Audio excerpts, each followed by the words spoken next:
Hi ಎಲ್ಲರಿಗೂ ನಮಸ್ತೆ. ನಾನು ಇವತ್ತು ಪುಂಡಿ ಸೊಪ್ಪಿನ ಸಾರು ಮಾಡ್ತೀನಿ ನೋಡಿ ನಾನು ಪುಂಡಿ ಸೊಪ್ಪು ತೊಗೊಂಡಿದ್ದೀನಿ ನೋಡಿ. ನಾನು ಒಂದು ಕುಕ್ಕರ್ ಇಟ್ಕೊಂಡಿದ್ದೀನಿ. ಕುಕ್ಕರ್ಗೆ ನೀರು ಹಾಕ್ತೀನಿ ನೋಡಿ.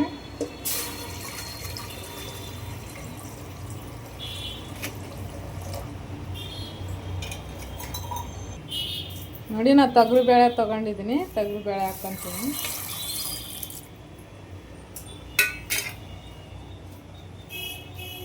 ಇವಾಗ ಸ್ವಲ್ಪ ಕಡಲೆ ಬೀಜ ಹಾಕ್ತೀನಿ.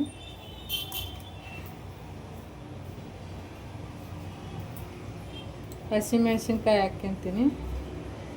ನಮ್ಗೆ ಎಷ್ಟು ಖಾರ ಬೇಕೋ ಅಷ್ಟು ನೀವು ನೋಡಿ ಹಾಕೊಳ್ಳಿ. ಬೆಳ್ಳುಳ್ಳಿ ಹಾಕ್ತೀನಿ ನೋಡಿ. ಇವಾಗ ನಾನು ಪುಂಡಿ ಸೊಪ್ಪು ಹಾಕ್ತೀನಿ. ಪುಂಡಿ ಸೊಪ್ಪು ತೊಗೊಂಡಿದ್ದೀನಲ್ಲ ಅದು ಹಾಕ್ತೀನಿ ನೋಡಿ. ನಮ್ಮ ಉತ್ತರ ಕರ್ನಾಟಕ ಸ್ಪೆಷಲ್ ಪುಂಡಿ ಸೊಪ್ಪು ಇದು. ಗೋಂಗೂರ ಸೊಪ್ಪನ್ನ ಅಂತಾರೆ ನೋಡಿ. ಇದಕ್ಕೆ ನಾನು ಸ್ವಲ್ಪ ಹಾಕ್ತೀನಿ, ಜಾಸ್ತಿ ಆಯ್ತು ಇದು. ಒಂದಿಷ್ಟು ಹಾಕ್ತೀನಿ. ಜಾಸ್ತಿ ಹಾಕಿದ್ರೆ ಜಾಸ್ತಿ ಹುಳಿ ಆಗುತ್ತೆ, ಅದಕ್ಕೆ ಸ್ವಲ್ಪ ಹಾಕ್ತೀನಿ ನೋಡಿ.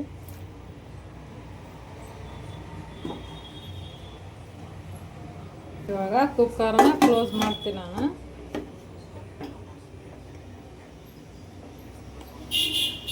ಕ್ಲೋಸ್ ಮಾಡಿಬಿಟ್ಟು ಬೇಯಿಸ್ಕೊಂತೀನಿ ನೋಡಿ.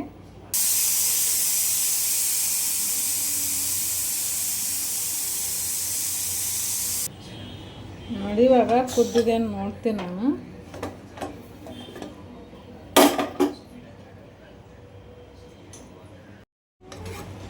ನೋಡಿ ಕುದ್ದಿದೆ, ಇನ್ನೊಂದು ಸ್ವಲ್ಪ ಬೇಯಬೇಕು. ನಾನು ಇದಕ್ಕೆ ಅರಿಶಿಣ ಹಾಕ್ತೀನಿ. ಒಂಚೂರು ಅರಿಶಿಣ, ಉಪ್ಪು ಹಾಕ್ತೀನಿ.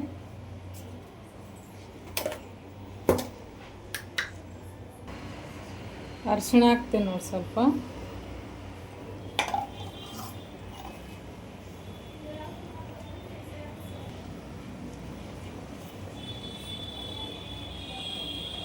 ಇವಾಗ ಉಪ್ಪು ಹಾಕ್ಯಂತೀನಿ ಒಂದು ಸ್ಪೂನು.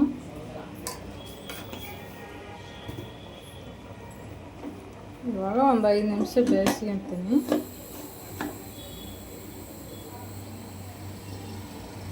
ನೋಡಿ ಇವಾಗ ಬೇಳೆ ಕುದ್ದಿದೆ.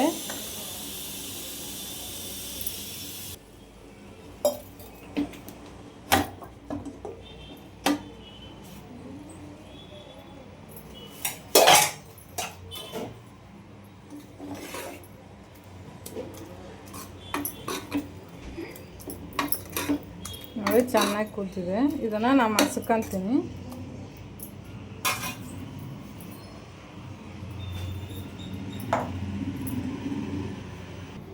ನೋಡಿ ನಾನು ಒಂದು ಬೇಳೆ ಮುದ್ದೆ ತೊಗೊಂಡಿದ್ದೀನಿ, ಅದರಿಂದ ಮಸ್ಕೊಂತೀನಿ ನೋಡಿ.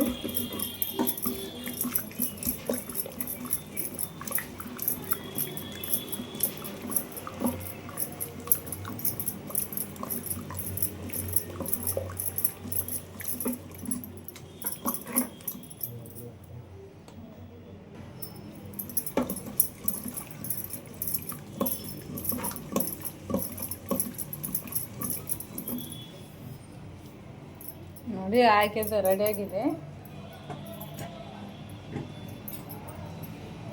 ಇವಾಗ ನಾನು ಬಟ್ಲು ತೊಗೊಂಡಿದ್ದೀನಿ, ಅದಕ್ಕೆ ಹಾಕ್ತೀನಿ ನೋಡಿ.